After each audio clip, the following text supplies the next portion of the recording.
மே தினத்தை கொண்டாடிய அருமை தோழர் சிந்தனை சிற்பி சிங்காரவேலருடைய நினைவாக மார்க்சிஸ்ட் கம்யூனிஸ்ட் கட்சியினுடைய மூத்த தோழர் நாடாளுமன்ற உறுப்பினராக இருந்த அன்பு தோழர் டி கே ரங்கராஜ் அவர்கள் எடுத்துக் கொடுக்க திண்டுக்கல் சட்டப்பேரவையினுடைய முன்னாள் சட்டமன்ற உறுப்பினரும் மார்க்சிஸ்ட் கட்சியுடைய மாநில செயற்குழுவிற்குமான அன்பு தோழர் பாலபாரதி அவர்கள் பெற்றுக்கொண்டு வட சென்னை மத்திய சென்னை உண்மையிலேயே அசோக் பில்லரிலிருந்து இங்கே வருகின்ற பொழுது உண்மையிலேயே நாம் அனைவரும் கம்யூனிஸ்டாக இருப்பதற்கு பெருமைப்படுகின்ற வகையில் ஒரு செஞ்சேனையை திரட்டி இந்த மாவட்டம் தந்த வரவேற்புக்கு முதலிலே நன்றியை தெரிவித்துக் கொள்கின்றேன். தொடர்களை இந்த மாநாட்டில் வைக்கப்படுகின்ற அறிக்கை கிளைகள் தோறும் மாவட்டங்கள் தோறும் விவாதித்து மாநிலங்கள் தோறும் விவாதித்து இறுதியிலே 4 நாட்கள் விவாதித்து நிறைவேற்றப்படுகின்ற அறிக்கை என்பது இந்த மாநாடு நடக்கின்ற இந்த சூழல் இன்றைக்கு மத்தியிலே ஆளுகின்ற பிஜேபி அரசாங்கத்தினுடைய நடவடிக்கைகளை நாம் கூர்ந்து கவனிக்க வேண்டிய அவசியம் என்பது இருக்கு. தேசத்துடைய கேந்திரமான பொதுத்துறை நிறுவனங்களை தனியார் மயப்படுத்துகின்ற நடவடிக்கை ஒரு பக்கம். கடந்த மோடியினுடைய 2.0 ஆட்சியில் 6 லட்சம் கோடி பொதுத்துறை வங்கிகளை பொதுத்துறை நிறுவனங்களை விற்று திரட்ட வேண்டும் என்று முடிவெடுத்தவர்கள் இந்த முறை புதிய பெயரை வைத்திருக்கிறார்கள். பட்ஜெட்ல விக்கிட் பாரத் என்ற முறையில் கடந்த 1ஆம் தேதி தாக்கல் செய்யப்பட்ட அந்த பட்ஜெட்ல 10 லட்சம் கோடிக்கு பொதுத்துறைகளை விற்பதற்கான நடவடிக்கை.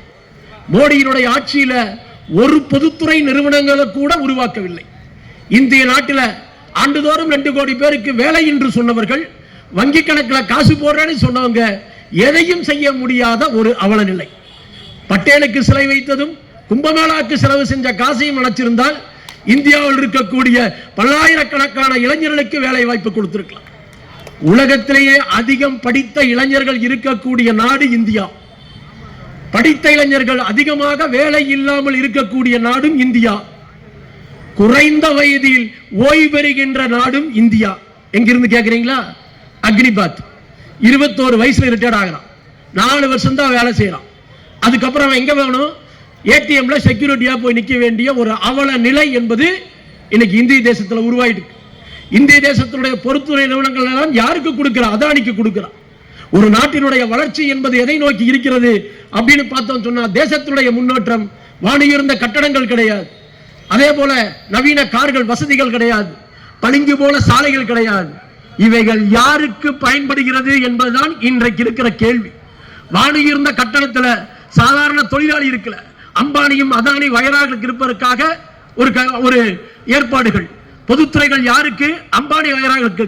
இந்த தேசம் யாருகிட்ட இருக்குது என்று சொன்னால், கரகாட்டக்காரன்ல சொப்பன சுந்தரி காரை யார்கிட்ட வச்சிருக்கிறாங்க மாதிரி இப்ப இந்தியாவுடைய பிரதமர் அம்பானியா அதானியாங்கிற கேள்வி என்பது இன்னைக்கு எழுந்து கொண்டிருக்கிறது.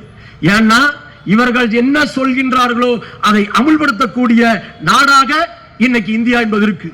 அதனாலதான் வேலை நேரத்தை மாற்ற வேண்டும் என்று முடிவெடுத்து கார்ப்பரேட் பெருமுதலாளிகளுக்காக எந்த ஊர்ல எந்த மாநிலத்தில் தொழில் தொடங்கினாலும் எல்லா சலுகைகளையும் கொடுப்போம், ஆனா ஒன்றை மட்டும் மாத்து, இந்தியாவினுடைய நீ போட்டிருக்கிற சட்டத்தை வேலை நேரத்தை மாற்ற வேண்டும் என்று அவர்கள் சொன்னதுனால இன்றைக்கு 44 சட்ட தொகுப்புகளை 4 தொகுப்பாக மாற்றி வேலை நேரத்தை 12 மணி நேரமாக 13 மணி நேரமாக உயர்த்துகின்ற நடவடிக்கைக்கு மோடி அரசாங்கம் இன்னைக்கு போகுது.